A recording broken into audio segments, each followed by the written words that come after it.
Le président tchadien Mahamat Idriss Déby Itno est à Paris pour une rencontre avec son homologue français Emmanuel Macron. Une réunion de travail, dit l'Élysée, et surtout l'occasion de marquer un réchauffement des relations après plus d'un an de tension. Fin novembre 2024, le Tchad avait rompu l'accord de coopération militaire entre les deux pays. Lola Colomba, vous nous avez rejoint. Alors dites-nous sur quoi a porté la rencontre de ce soir. Eh bien Lydia, selon le communiqué officiel, les deux chefs d'État ont affirmé l'ambition d'un partenariat revitalisé, fondé sur le respect mutuel et des intérêts partagés.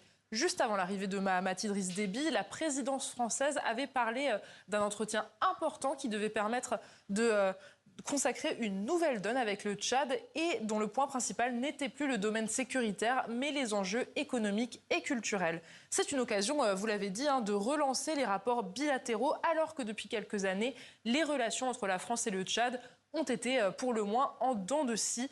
Rappelez-vous, en avril 2021, le père de l'actuel président tchadien, Idriss Déby Itno, est tué au front par des rebelles. Selon l'armée, il dirigeait le pays depuis 30 ans. C'est alors son fils, l'actuel président, Mahamat Idriss Déby, qui prend la tête d'une junte pour 18 mois. Emmanuel Macron, présent lors des funérailles du père, témoigne son soutien au fils. La France, avait-il alors déclaré, ne laissera jamais personne remettre en cause la stabilité et l'intégrité du Tchad. Pour autant, quelques jours plus tard, Paris hausse le ton et condamne la répression menée par le pouvoir après la mort d'au moins 6 personnes dans des manifestations qui avaient été interdites. Une position ambiguë alors que la France et le Tchad sont alliés dans la lutte contre les djihadistes au Sahel et que les coups d'État militaires au Mali, au Burkina Faso puis au Niger poussent dehors l'armée française. Oui, en 2024, il y avait encore 1 millier de militaires français au Tchad. Et en mai de cette année-là, Mahamat Idriss Déby est élu président après 3 ans de junte. Emmanuel Macron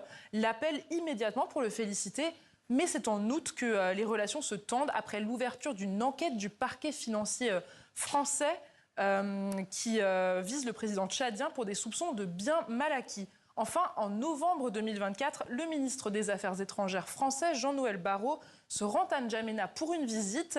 Et juste après, le Tchad annonce de manière unilatérale la fin des accords de sécurité et de défense passés avec Paris. Alors, plus d'un an après cette séquence, quel était l'enjeu de la rencontre d'aujourd'hui ? Eh bien, en plus de la redynamisation annoncée du partenariat franco-tchadien, les deux présidents ont notamment échangé sur les questions régionales. Paris avait déjà fait état de son inquiétude suite au rapprochement de N'Djamena avec les Émirats arabes unis qui soutiennent les milices FSR au Soudan. Ce soir, les deux chefs de l'État exhortent les parties au conflit à mettre en œuvre la trêve humanitaire proposée par les médiateurs. Merci Lola pour cet éclairage, la Colomba.